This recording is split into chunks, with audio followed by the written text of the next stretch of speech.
आपण सर्व मिळून एकतेने भगवंताला प्रणाम करू। भगवान बाबा हनुमान जी को प्रणाम। महान त्यागी बाबा जुमदेव जी को प्रणाम। परमात्मा एक भगवान कार्य पार पडले आणि त्यानिमित्त एका भगवंताची चर्चा बैठक सुरू झाली आहे। तर आता हे जे 9वे हवन कार्य पार पडले, या हवन कार्याचं महत्व काय आहे बा? आपण जे हवन कार्य करतो ही एक विधी आहे। बाबांनी या विधीला अनुसरून एका भगवंताची प्राप्ती केली, बाबा हनुमानजीची प्राप्ती केली, त्यानंतर एका भगवंताची प्राप्ती केली, सृष्टी निर्मात्याची प्राप्ती केली। हिंदू धर्मानुसार, हिंदू संस्कृतीनुसार फार पुरातन काळापासून या हवनाचं महत्व आहे। पुरातन काळात सुद्धा यज्ञ होत होते, हवन होत होते आणि तेव्हापासून या हवन कार्याचं फार असं महत्व आहे। याचं एक सुंदर उदाहरण असं आहे आणि हे हवन कार्य जे करतो याचं एक सुंदर उदाहरण असं की ते विज्ञानाला अनुसरून आहे। आपण जे शिक्षण घेतो विज्ञानाचं, त्या विज्ञानाला अनुसरून याचं उदाहरण असं आहे की जेव्हा 1984 मध्ये एक भोपाळला गॅस कांड झालं आणि त्याच्यामध्ये जवळपास 15-20 हजार लोक मरण पावले, 5 लाख लोक अपंग झाले आणि त्यामध्ये एक परिवार त्या ठिकाणी राहत होता, एक कुशवाहा म्हणून एक परिवार होता, त्या परिवारातील 4 लोक वाचले। जिथं 15,000 लोक मरण पावले, 5 लाख लोक त्या सिटीमधील पूर्ण लोक अपंग झाले, त्या ठिकाणी एक परिवार वाचला। आणि जेव्हा सायंटिस्ट लोकांनी त्याचं अध्ययन केलं की हा परिवार का बरं वाचला बा, या परिवारातील 4च लोक का वाचले, जेव्हा त्यांनी सायंटिस्ट लोकांनी येऊन त्या ठिकाणी अध्ययन केलं तर त्यांच्या लक्षात आलं की त्या ठिकाणी त्यांच्या घरी हवन कार्य झालं होतं, की यज्ञ झालं होतं। कोणत्याही देवी देवतांचं असो, कुठल्याही धर्माचं असो, ते यज्ञ झालं होतं आणि त्या यज्ञातून निघालेली जी गॅस होती, यज्ञातून निघालेलं जे धूर होतं, त्याने त्या जी गॅस निघालेली होती, जो गॅसमुळे जो गॅसचा प्रादुर्भाव होता, त्या गॅसवर मात केली आणि त्या 4ही लोकांचं जीव वाचलं। आणि हे सायंटिस्ट लोकांनी सिद्ध केलेलं आहे की या हवन कार्यामुळे त्या 4 लोकांचं जीव वाचलं। म्हणून हवन कार्याचं प्रत्येक धर्मामध्ये, प्रत्येक मानव धर्मामध्ये सुद्धा आपल्या हवन कार्याचं एक वेगळं महत्व आहे आणि ही एक विधी आहे। म्हणून या काही विधीला आपण जी विधी दिलेली आहे, जे हवन कार्य दिलेलं आहे, त्या हवन कार्याला, विधीला त्या अनुसरूनच आपण ते हवन केलं पाहिजे। आपण जेव्हा बाबा हवन कार्य करत होते तेव्हा बाबा बोलतही नव्हते, कुठलीही काही वस्तू लागली तरी बोलत नव्हते। आपण जेव्हा हवन करतो तेव्हा ज्या हवनामध्ये बसलेले लोक सुद्धा बोलत असतात, चर्चा करीत असतात, काय बोलतात काय नाही माहित नाही, पण ज्या विधीला आपण आलेलो आहोत, ज्या विधीकरिता आपण आलेलो आहोत, जिथं आपण त्या भगवंताच्या उपस्थितीमध्ये ते हवन कार्य होत आहे, तिथं आपण शांत चित्ताने बसलो पाहिजे। म्हणून बाबांनी सांगितलं की एक चित्त, एक लक्ष आणि एक भगवान या दिशेने आपले मन जोडले पाहिजे। आणि हे फार पुरातन काळापासून चालत आलेलं आहे। बाबांनी, महानपैकी बाबा जुमदेवजींनी स्वतः परमात्म्याला प्राप्त केलं। परमात्म्याला प्राप्त करून त्या परमात्म्यामध्ये बाबा पुन्हा विलीन झाले, परमात्म्याशी एकरूप झाले। बाबांचं स्वर आणि भगवानाचं धड त्या प्रकारचे एकरूप झाले आणि पुन्हा त्या परमात्म्याचे कार्य करू लागले। म्हणजे स्वतः परमात्म्याला प्राप्त करून पुन्हा त्या परमात्म्यामध्ये विलीन होऊन पुन्हा त्या परमात्म्याचे कार्य करणारे सद्गुरू महानपैकी बाबा जुमदेवजी आम्हाला गुरुच्या रूपामध्ये लाभले। हे एक जागृत व्यक्तिमत्व आम्हाला महानपैकी बाबा जुमदेवजीच्या व्यक्तिमत्वामधून आम्हाला महानपैकी बाबा जुमदेवजी हे गुरुच्या माध्यमातून मिळाले आणि त्यांना जो गुरु मिळाला बाबांना, बाबा हनुमानजी जे बाबांना गुरु मिळाले, तो गुरु बाबांनी आमच्या समोर ठेवला की तुम्हाला माझ्या गुरुच्या माध्यमामधून आपले दुःख दूर करता येईल आणि तुमच्यावर आलेले दुःख हे तुम्हाला स्वतः दूर करता येईल। असा एक साधा, सोपा आणि सरळ मार्ग दिला की तुमच्यावर आलेले दुःख तुम्ही स्वतः दूर करू शकाल, असा एक साधा, सोपा आणि सरळ मार्ग महानपैकी बाबा जुमदेवजींनी आम्हाला दिला। या युगामध्ये आतापर्यंत 3 युगे पार पडली आणि आता 4था युग सुरू आहे। सतयुग, द्वापारयुग, त्रेतायुग आणि कलियुग। सतयुगामध्ये मानव आणि दानव वेगवेगळे राहत होते. मानव आणि दानव हे दोन्ही वेगवेगळे राहत होते. द्वापार युगामध्ये मानव आणि दानव हे धरतीवरती राहायला लागले. राम आणि लक्ष्मण, राम आणि रावण. त्यानंतर त्रेतायुगामध्ये देव आणि दानव एका परिवारात राहायला लागले. श्रीकृष्ण, कौरव, पांडव. त्यानंतर या कलियुगामध्ये देव आणि दानव एका शरीरात राहायला लागले. आणि हे आम्हाला महानतगी बाबा जुमदेवजींनी सिद्ध करून दाखवलं की ज्या शरीरामध्ये अगोदर मार्गामध्ये यायच्या अगोदर ज्या शरीरामध्ये शैतान राहत होता त्या शरीरामध्ये महानतगी बाबा जुमदेवजींनी या मानव धर्माच्या माध्यमातून परमेश्वर तुमच्या शरीरामध्ये आहे, तुमच्या आत्मेमध्ये आहे हे दाखवून दिलं, सिद्ध करून दिलं आणि हे शिकवून दिलं की महानतगी बाबा जुमदेवजींनी सांगितलं की या कलियुगामध्ये जर एकाच शरीरात देव आणि दानव राहत आहे तर तुम्हाला तुमच्या जवळ काय ठेवायचं आहे, शैतान ठेवायचा आहे की भगवान ठेवायचा आहे आणि तो कशा प्रकारे राहील हे बाबांनी सांगितलेलं आहे, शिकवलेलं आहे आणि त्या माध्यमामधून आम्हाला परमेश्वर आपल्या जवळ ठेवायचा आहे. हा मार्ग मरण्याचा मार्ग आहे. जेव्हा आम्ही मार्गदर्शकाच्या घरी जातो तेव्हा आम्ही मरण्याचं वचन देतो. त्या मरण्याच्या वचनावर एक परमेश्वर उभा होतो, भगवंत उभा होतो आणि आमचे दुःख दूर होतात. म्हणून बाबांनी म्हटलंय की सेवक मर गया तो भगवान खड़ा हो गया और भगवान ने सेवक को संभाल लिया. सेवक मर गया तो भगवान खड़ा हो गया और भगवान ने सेवक को संभाल लिया. म्हणून बाबांनी ज्या दिवशी या विधीचा मंत्र मिळाला त्या दिवशी बाबांनी पाचही भावांना, चारही भावांच्या समोर ह्या मंत्राचा विधीचा मंत्र ठेवला आणि एकही भाव तयार झाला नाही. तेव्हा बाबांनी स्वतः म्हटलं की मी या भगवंताला प्राप्त करीन पण मागे फिरून पाहणार नाही. मला जरी काही झालं तरी चालेल पण मी मागे फिरणार नाही. अगोदर बाबांनी मरण्याची तयारी दर्शवली तेव्हा परमेश्वर उभा झाला. बाबांची विधी सुरू असताना जेव्हा 21व्या दिवशी बाबांच्या कुटुंबावर त्या बाबांच्या भावाच्या मुलीवर दुःख आले तेव्हा बाबांनी त्या मंदिरामध्ये पुन्हा म्हटलं की मला आपल्या चरणी अगोदर विलीन करा, अन्यथा त्या मुलीचे दुःख दूर करा. म्हणून हा मार्ग मरण्याचा आहे. जेव्हा आम्ही मरण्याचं वचन देतो, ज्या दिवशी आम्ही मार्गदर्शकाच्या घरी जाऊन मरण्याचं वचन देतो त्या दिवसाची आठवण आम्हाला राहिली पाहिजे. तेव्हा परमेश्वर आमच्या सोबत राहील. ज्या दिवशी आम्ही मार्गातून सुखी झालो, समाधानी झालो, आमच्याकडे सर्व काही आहे पण आमच्याकडे तो जर भगवंत आहे, आमच्याकडे जर भगवंताची साथ आहे, आमच्या सोबत जर भगवंताची साथ आहे तर आम्हाला कुठल्याही गोष्टीची कमतरता पडणार नाही.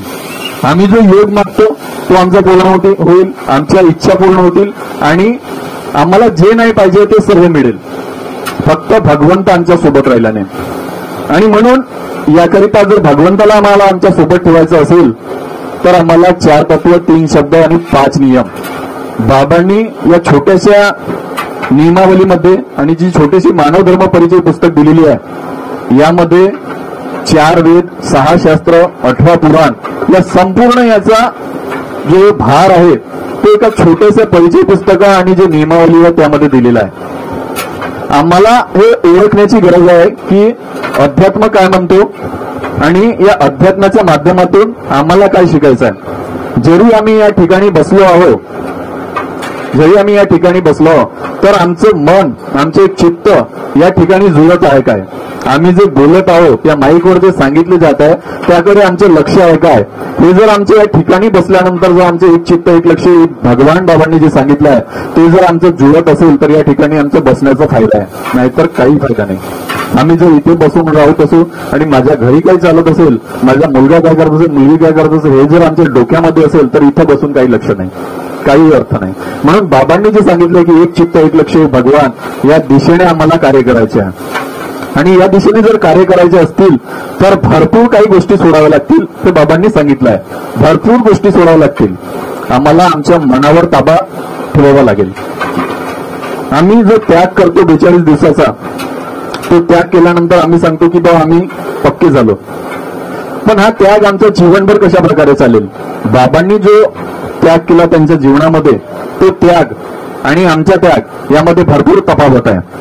बाबांनी जो त्याग केला तो अध्यात्म म्हणतो की बा त्यागाचे दोन प्रकार आहेत, एक निवृत्ती प्रकारचा त्याग आणि एक प्रवृत्ती प्रकारचा त्याग। बाबांनी जो त्याग केला तो निवृत्ती प्रकारचा त्याग होता। बाबांनी जो त्याग केला, बाबांनी म्हटलं की ईमान ही मेरा भगवान आहे, आणि त्या भावनेने बाबांनी आपल्या संपूर्ण जीवनात निष्काम भावनेने या मानव धर्माचा प्रचार आणि प्रसार केला। ते आम्ही करू शकतो काय? मुळातच नाही होऊ शकत। ज्या भावनेने बाबांनी या मानव धर्माचा प्रसार केला त्या भावनेने आम्ही नाही करू शकत। म्हणून बाबांनी जो त्याग केला होता तो निवृत्ती प्रकारचा होता। बाबांनी जो म्हटलं की ईमान ही भगवान आहे, आणि तो बाबांनी सदैव या मरेपर्यंत आपल्यासोबत ठेवला। बाबांनी जो त्याग केला त्या त्यागामध्ये बाबांनी जर कोणतीही वस्तू नाही म्हटली तर संपूर्ण त्यांचं मन, संपूर्ण शरीर, संपूर्ण इंद्रिय ते बाबाला मदत करत होते, किंवा एकदा नाही म्हटलं तर नाही। बाबांना कुणी बोलावलं की बाबा माझ्या घरी चाय प्यायला चला, तर बाबा चायच पित होते, नाश्ता नव्हते करत। या प्रकारचं त्याग होतं। बाबांनी एक म्हटलं की नाही म्हणजे नाही, बा तू जे शब्द बोलला त्या शब्दावर। आमचं त्याग प्रवृत्ती प्रकारचा आहे। आमचे त्यागाचे कार्य संपले का आम्ही त्याग बंद करून देतो। बाबांनी जो त्याग सांगितला, जो त्याग आम्ही आमच्या संपूर्ण जीवनाभर केला, जीवनभर केलं, खोटं बोलणे नाही याचा त्याग, चोरी न करण्याचा त्याग, आमच्या वाणीवर ताबा असण्याचा त्याग, आम्ही जे घरात बोलतो, स्त्रिया जे घरात बोलतात त्या वाणीवर आमचा जर ताबा आहे तो त्याग, त्या संपूर्ण गोष्टीचा त्याग आम्ही जर केला तर खरोखरच आम्ही जीवनात समाधानी होऊ शकतो। आम्ही जो त्याग करतो, आमचे इंद्रिय आम्हाला साथ देत नाही।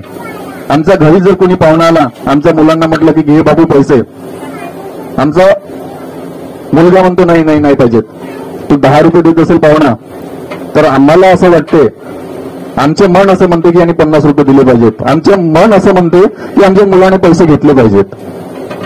म्हणजे आम्ही जो बोलतो त्यावर आमचं मन, आमचे इंद्रिय आम्हाला साथ देत नाही।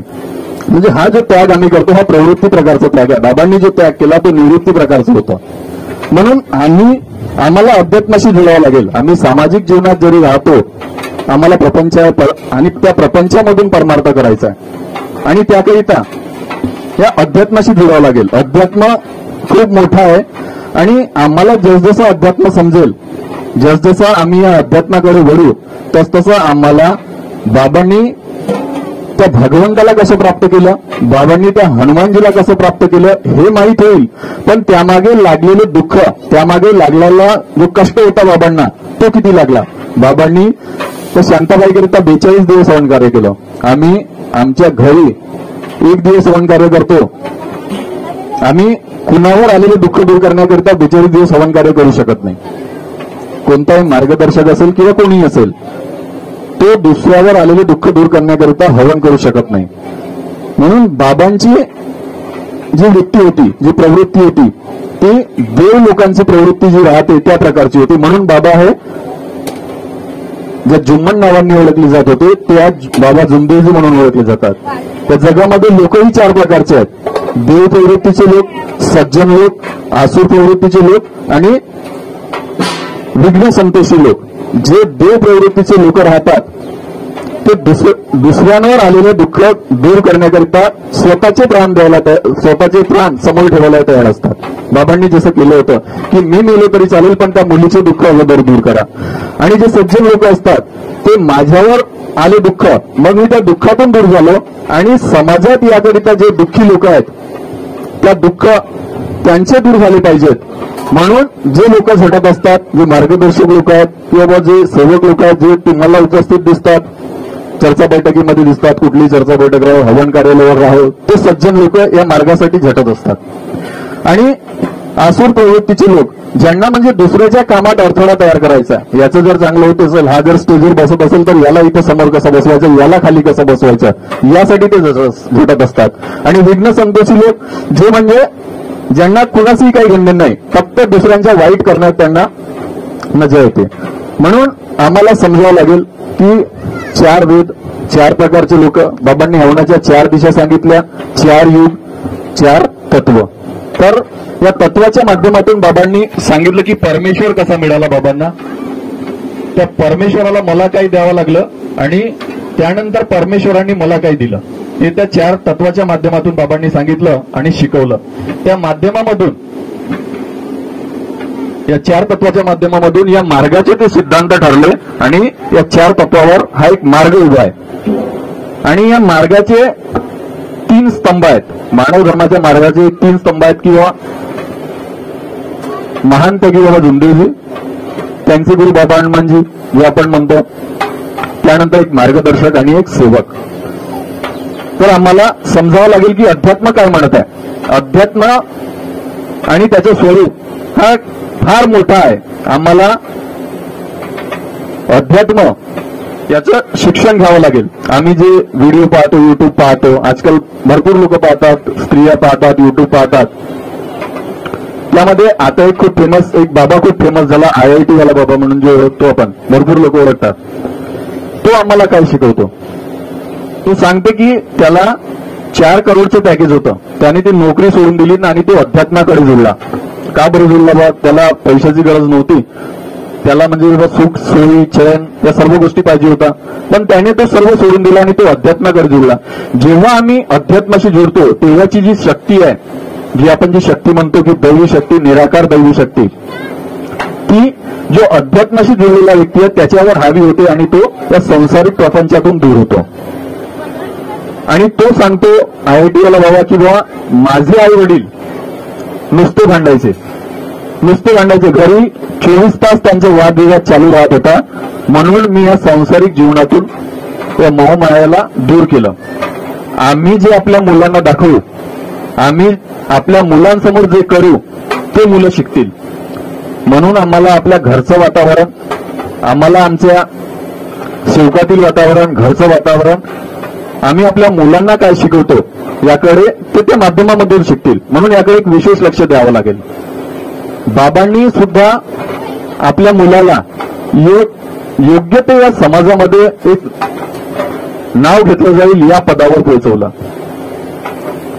म्हणून आम्हाला त्या माध्यमामधून, मानव धर्माच्या माध्यमामधून, मानव धर्माच्या संस्कृतीनुसार आम्हाला सुद्धा आमच्या मुलांना योग्य ते संस्कार द्यायचे आहेत, योग्य ते शिकवण द्यायची आहे की जेणेकरून त्याचं सुद्धा नाव या समाजामध्ये कशा प्रकारे एक मानाने घेतलं जाईल. की कशा प्रकारे त्या जिजामाताने एक छत्रपती शिवाजी घडविला, कशा प्रकारे एक त्या रमाईने एक डॉक्टर आंबेडकर घडविला, त्याप्रमाणे आम्हाला सुद्धा आमच्या मुलांना घडवावं लागेल, योग्य ते शिक्षण द्यावं लागेल आणि त्या माध्यमातून या मानव धर्माचं नाव आम्हाला उंच करावं लागेल. जेणेकरून आम्ही समाजात कुठेही राहिलो, ज्याही ठिकाणी आम्ही राहिलो, ज्याही देशामध्ये राहिलो, ज्याही राज्यामध्ये राहिलो, ज्याही विदेशामध्ये राहिलो, तरी आम्हाला आमच्या घरावरती ती पाठी दिसली पाहिजे.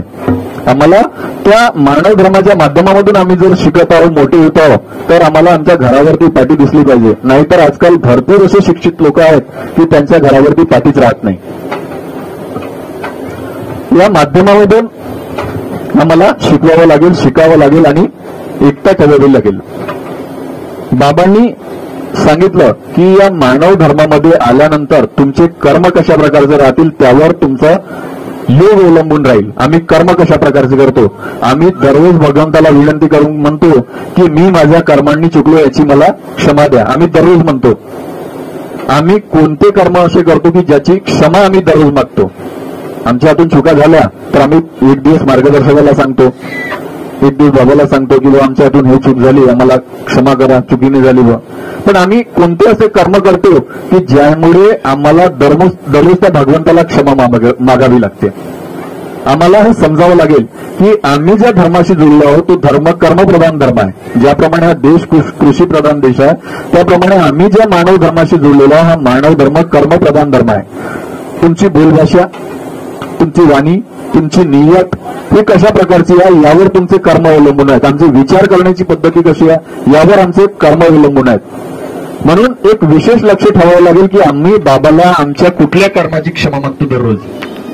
ते कर्मामध्ये आम्ही जर आमचे कर्म तत्वशब्द नियमाशी निगडीत असतील, त्या तत्वशब्द नियमाला धरून असतील, तत्वशब्द नियमाला धरून आमचे जर ड्युटी होत असेल, आमचे कार्य होत असतील, आमचं जोही कुठला काम असेल तो त्या तत्वशब्द नियमाला धरून असेल, तर परमेश्वर तुमचा कुठलाही काम राहत त्यामध्ये साथ देतो.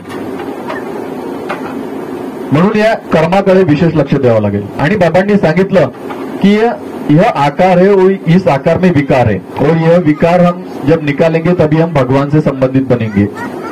तेव्हा आमच्या आकारामध्ये कोणते विकार आहेत, हेच आमची विचार करण्याची प्रवृत्ती, आमची नियत, आमची बोलभाषा, आमची वागण्याची पद्धत, आमची समाजामध्ये राहण्याची पद्धत, आम्ही जर पाणठेल्यामध्ये बसलो तर आमची बोलण्याची पद्धत, याकडे आम्हाला विशेष लक्ष द्यावं लागेल, जेणेकरून आमच्यावर आलेले दुःख आम्ही स्वतः त्या भगवंताला जरी एक हाक मारली तर आमचे ते दुःख दूर झाले पाहिजे.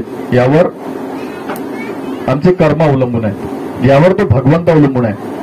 आणि आपले ध्येय कशा प्रकारचे मजबूत पाहिजे बा. आम्ही जर या मार्गात आलो, आमच्यावर जर दुःख आले तर आमचे ध्येय किती मजबूत असले पाहिजेत.